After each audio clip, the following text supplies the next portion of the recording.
My fellow Republicans, let's send Joe Biden back to his basement and let's send Donald Trump back to the White House.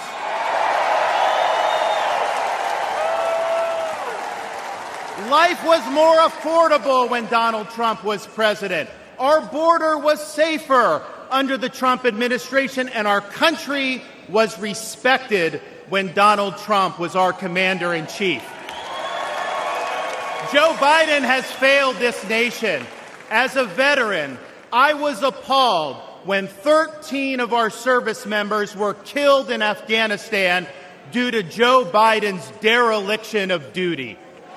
As a citizen, as a husband, and as a father, I am alarmed that the current president of the United States lacks the capability to discharge the duties of his office. Our enemies do not confine their designs to between 10 a.m. and 4 p.m. We need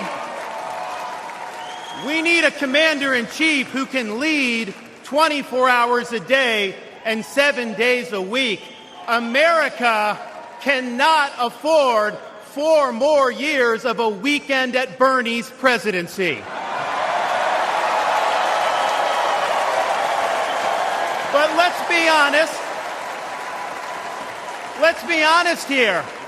Biden is just a figurehead. He's a tool for imposing a leftist agenda on the American people. They support open borders, allowing millions and millions of illegal aliens to pour into our country and to burden our communities, but just don't send any to Martha's Vineyard, then they get really upset.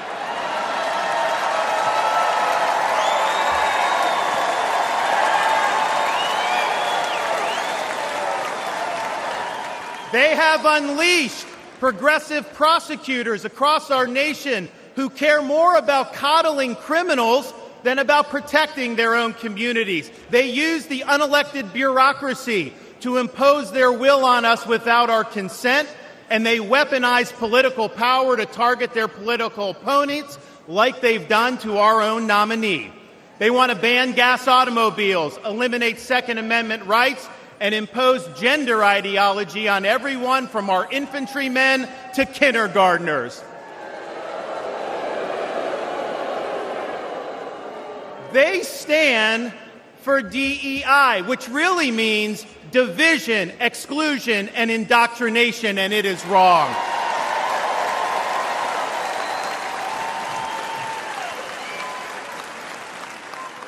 They mandated that you show proof of a COVID vaccine to go to a restaurant, but they oppose requiring proof of citizenship to cast a vote.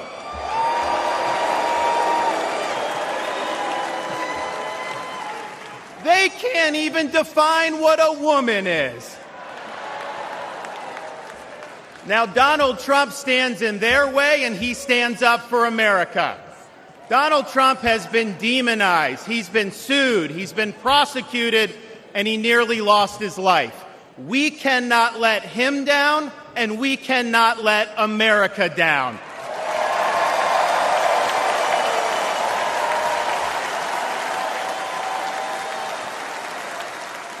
It is the values of this Republican Party that reflect our nation's founding principles.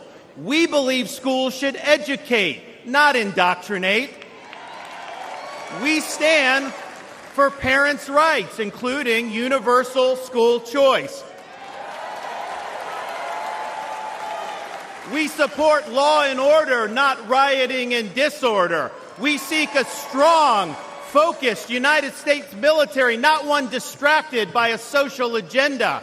We reject entrenched political class, and we demand term limits for members of Congress.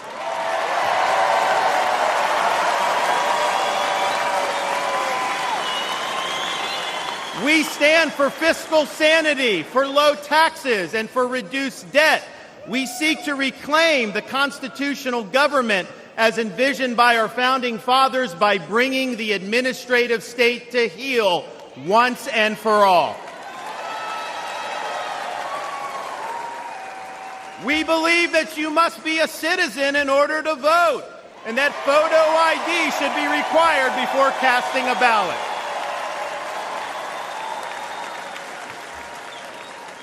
We stand for strong borders and believe that our nation must have a shared civic culture, and we oppose any immigration that stands apart or in contrast to our American values.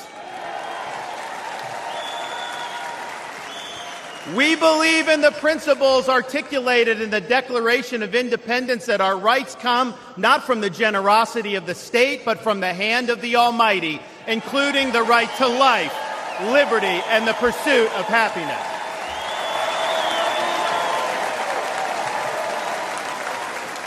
Now, none of this is easy, but it can be done. For decades, my home state saw elections determined by razor-thin margins. Today, due to bold leadership, the Democratic Party lies in ruins. The left is in retreat. Freedom reigns supreme. The woke mind virus is dead, and Florida is a solid Republican state.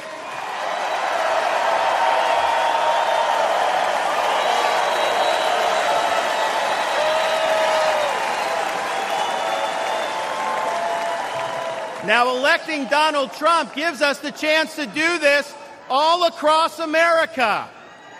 And we have a responsibility to step up and make it happen. We have a responsibility to preserve what George Washington called the sacred fire of liberty. This was a fire that burned in Independence Hall in 1776 when 56 men pledged their lives, their fortunes, and their sacred honor to establish this nation.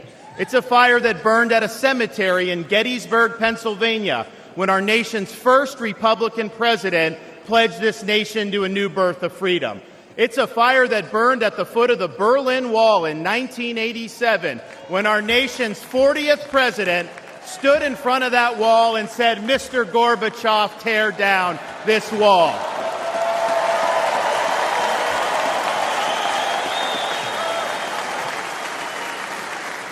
This is not a responsibility we should fear.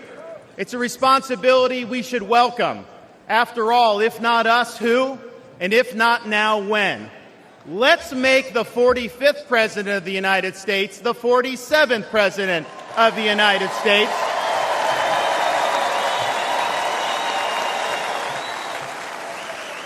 Let's elect Republicans up and down the ballot, and let's heed the call of our party's nominee to fight, fight, fight for these United States. Thank you.